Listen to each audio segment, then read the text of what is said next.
আজকের competing story টপিকটা হচ্ছে আ ডিটারমাইন্ড গার্ল, একজন দৃঢ় প্রতিজ্ঞাবদ্ধ মেয়ে, অথবা পারুলস ইনডোমিটেবল ডিজিয়ার ফর এডুকেশন, পারুলের শিক্ষার জন্য অদম্য ইচ্ছা।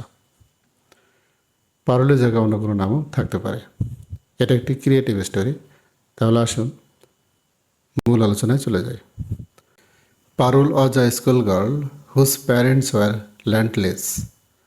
পারুল ছিল স্কুল ছাত্রী যার বাবা মা ভূমিহীন।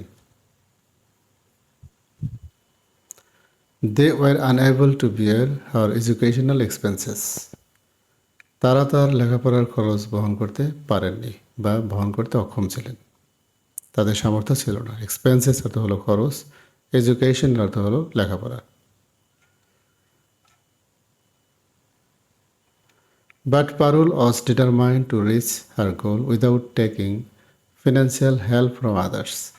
কিন্তু পারুল অন্যের কাছ থেকে আর্থিক সাহায্য না নিয়ে তার লক্ষ্যে পৌঁছাতে দৃঢ় প্রতিজ্ঞ ছিল। Finding no other way out, Parul got herself employed in private tuition. Finding no other way out, আর কোনো উপায় না পেয়ে পারুল নিজেকে প্রাইভেট টিউশনে নিযুক্ত করে।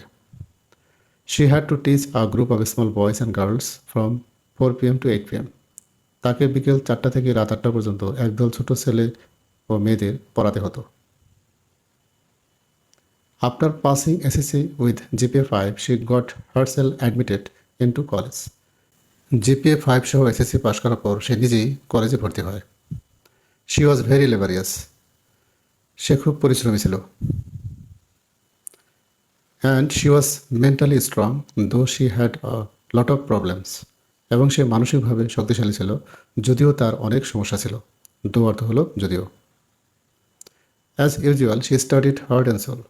যথারীতি সে মন দিয়ে অধ্যয়ন করত। But she had a little time to read.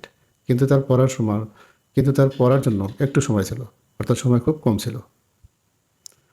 Returning from tuition, she studied till midnight. Tuition থেকে ফিরে মধ্যরাত পর্যন্ত সে পড়ালেখা করত। Parul had a long cherished dream to be a doctor. পারুলের দীর্ঘদিনের স্বপ্ন ছিল ডাক্তার হওয়ার। সে completed her HSC with a GPA 5। সে তার এইচএসসি জিপিএ 5 সহ শেষ করে। Father became very happy to see her daughter's outstanding result.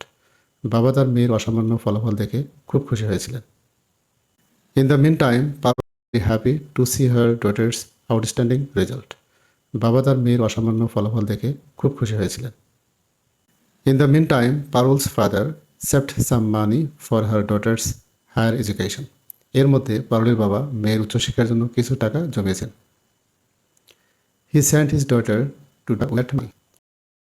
ওই টাকা দিয়ে মেয়েকে ঢাকায় পাঠিয়ে দেন। She continued her education to reach her goal. সে তার লক্ষ্যে পৌঁছানোর জন্য তার পড়াশোনা চালিয়ে যায়। কন্টিনিউড অর্থ হলো চালিয়ে যাওয়া। At last the girl got the chance to get herself admitted into Dhaka medical college. অবশেষে মেয়েটি ঢাকা মেডিকেলে ভর্তি হওয়ার সুযোগ পেল। Her father became very happy two here his daughters good news. মেয়ের সুখবর শুনে তার বাবা খুব খুশি হলেন। So it is true that industry brings happiness and success. তাই এটা সত্য যে পরিশ্রম সুখ এবং সাফল্য নিয়ে আসে। গল্পটির মোরাল হচ্ছে, where there is a will there is a way. ইচ্ছা থাকলে উপায় হয়। সুপ্রিয়